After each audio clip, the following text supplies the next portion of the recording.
MMA, ce n'est pas de la boxe, c'est plutôt la chaîne Martin Math Academy. Une chaîne qui ambitionne de vous donner des astuces, des méthodes pour réussir en mathématiques. Aujourd'hui, nous allons parler des racines carrées. Comment est-ce que je fais la simplification de racines carrées? Comment est-ce que j'écris sous la forme de A, racine carrée de B, un nombre? Ou comment est-ce que je fais un produit de deux racines? On commence par la racine carrée de 192. Pour ce faire, je décompose 192. Donc, je vais d'abord diviser par 2. En divisant par 2, je vais trouver le nombre 6, 96. Je divise 96 par 2. Ça me donne donc 48. Je divise 48 par 2, ça fait 24. Par 2, ça fait 12. Par 2, ça fait 6. Par 2, ça fait 3. 3 et 1. Ensuite, vu que c'est des racines carrées, il suffit de faire des binômes. Donc, je mets ce 2 et 2 ensemble, donc ce qui fait 4. Donc, la racine carrée de 4, ça va faire 2. Je prends aussi ces 2, ça fait 2.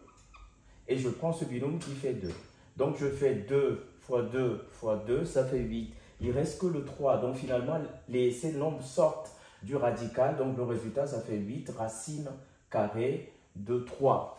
Donc, quand j'ai fait les binômes, je multiplie ces résultats et sous le radical, je ne laisse que le nombre qui n'est pas en binôme. S'il y en a plusieurs, je fais leur multiplication.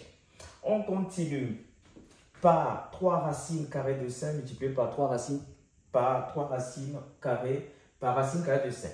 Il suffit dans ce cas de multiplier le 3 et le 1, ce qui fait 3. Racine carrée de 5 fois racine carrée de 5, ça fait racine carrée de 25, donc ça va me donner 5.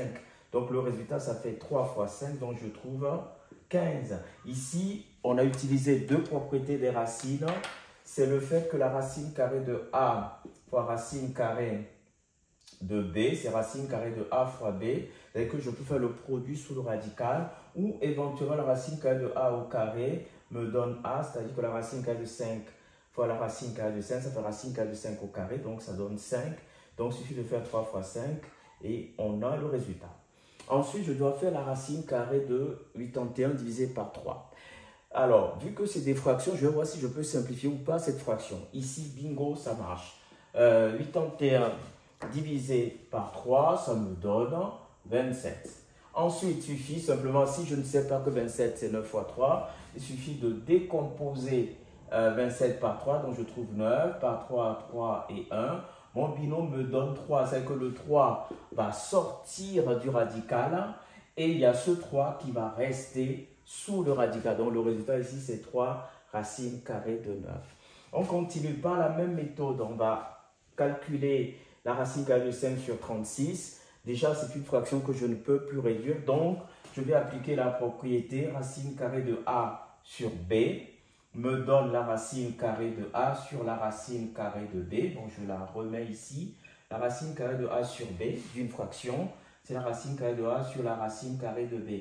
Donc, cette propriété, pour les racines carrées, ne marche que pour la division et pour la multiplication. Je ne peux pas l'utiliser pour l'addition ni pour la soustraction. Donc, je continue mon calcul.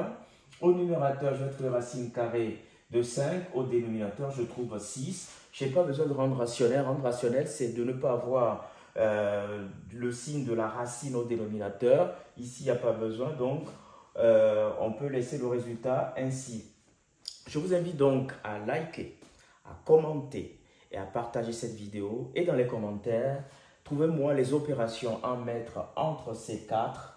Donc, il y a 3 opérations, 1, 2, 3, pour que le résultat me donne 16. Je vous remercie.